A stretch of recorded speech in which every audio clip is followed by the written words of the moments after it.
Thank you very much, sir, for your thought-provoking address. It has definitely set a perfect platform for us to deliberate further. Present amongst us today, we have Ms. Neeru Sharma, our guest of honor for the event. Ms. Neeru Sharma is the Director of Platform Business Service Department at Infibeam. She holds a bachelor's degree in Computer Science and Engineering from Maharishi Dayanand University and holds a master's degree in Business Administration from Carnegie Mellon University. Before joining Infibeam, she has worked with Alcatel Development India Private Limited, Tata Consultancy Services, Amazon Global Resources Incorporated, EDS, Electronic Data Systems India Private Limited, and NIGPL at various positions. She has a background in business development, project management, financial analysis and technology sector, product management, business planning, strategic analysis, corporate finance roles, and led R&D related projects in the intelligent network services domain for major telecom partners in India, Australia, and France for more than 14 years.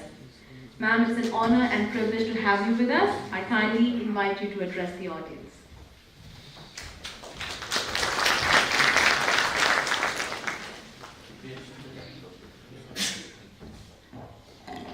Okay, good morning everybody. Okay, so don't call me ma'am. We don't have that culture in our office. Nobody calls me ma'am, okay? Call me Neeru. So now that Pranay is a good friend of mine, he set the stage right. So I thought the best use of me speaking right after him, once he has set the stage and he's created this ignition in all of you to become entrepreneurs, is when I can come and share my story on how I became an entrepreneur and how's this journey been.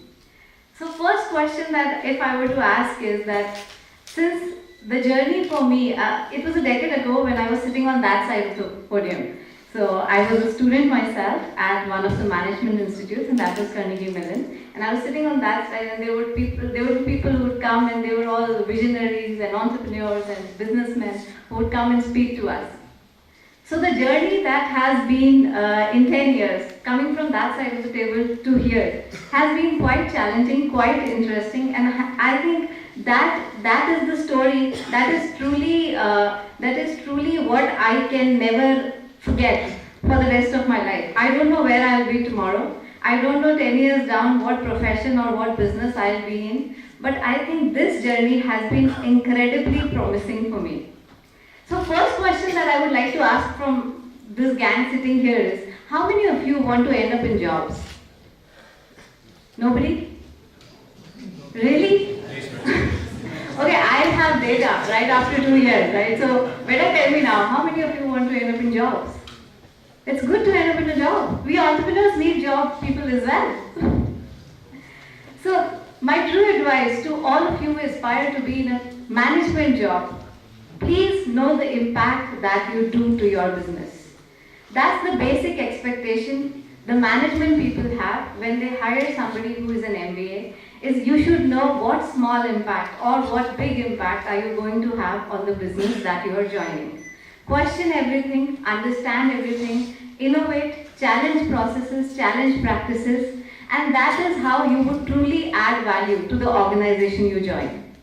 The second piece is people who aspire to become entrepreneurs. Is that the community I see sitting here? Can with a show of hands, how many of you want to be entrepreneurs? Okay, so the only piece of advice to you is be an entrepreneur. If you don't succeed, believe me, you have not failed. You have learned so much that you will succeed in anything next that you do. If you succeed, then everybody knows you, and I think the monies and the recognition that you get will pay off for all of it. I'll start my story now. Why did I become an entrepreneur? And what is the truly cherished fact out of this? The passion and diligence that you put in your work, I think for me, it has paid most once I became an entrepreneur. In terms of accomplishment, in terms of recognition, dignity, in terms of my learning, and yes, the maybe some economics benefit as well. Starting with my story, I was an engineer. So there's this funny story in India, everybody is an engineer, right? So if you throw a coin on the road, there's an 80% chance an engineer would pick it up, right? So that's the community I belong. And I was an engineer. I worked for 6 years in R&D, and I don't come from an entrepreneurial family. I don't come from a business family. I was like completely from a middle class service family, and all I knew was that I had to do this job and I had to do this job very diligently. That's how I spent the first 6 years of my job experience. And yes, there was moments where I thought that the coding that you do, or maybe the project that you are managing, the marketing people who are going out and talking to the clients, how are they selling it? Because you are always on the execution and deployment side of things. So there was always this inherent question in me, for which I think after 6 years when I was at that position where I was a product manager and I was sitting with the clients, I could get some bit of it.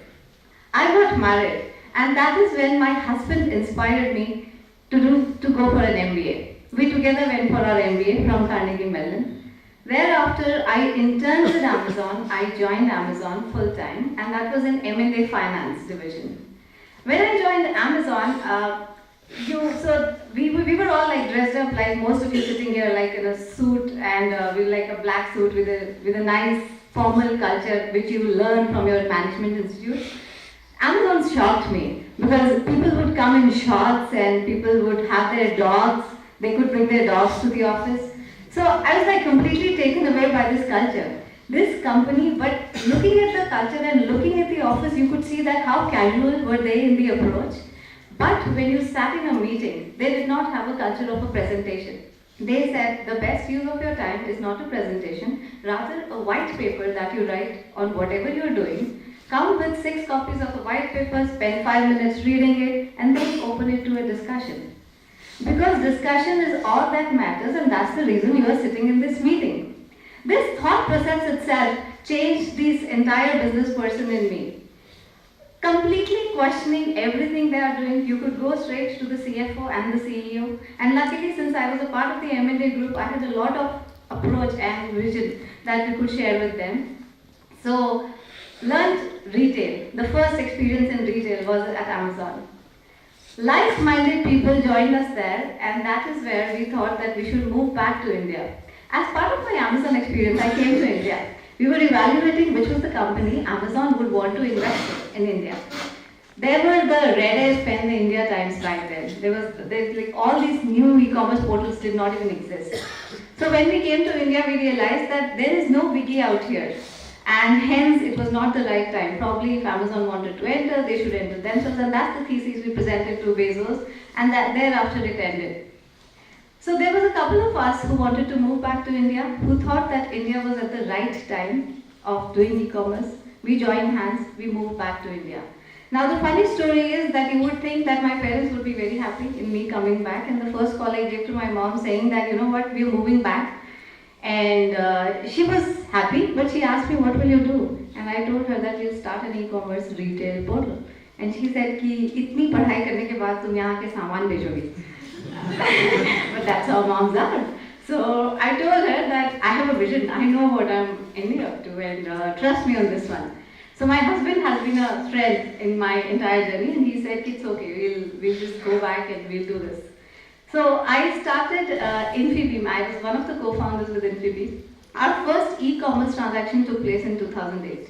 Yes, I've been through those days when we started working from home.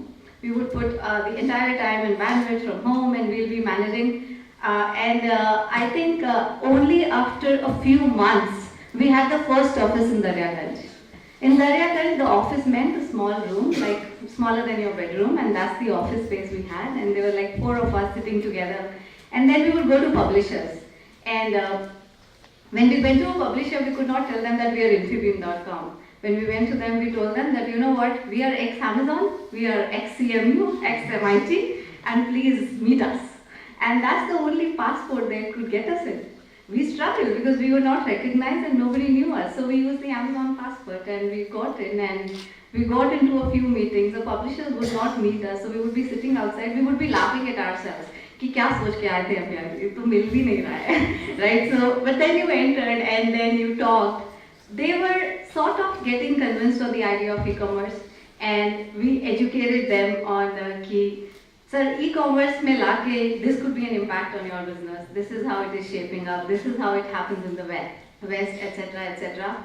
So the feeling in a lot of publishers, because they are all like traditional businesses run in standard ways and they don't want to change. So the feeling जो वो आती थी वो ये आती थी कि हमें सुन के तो बहुत अच्छा लग रहा है but हम शायद करेंगे नहीं. So ठीक है, but then things moved forward. 2008 end was when we did the first e-commerce transaction. We got a few publishers on board, we started selling books. Then there was no stop. The natural progression for us was adding in more product categories. We kept adding that. But it was not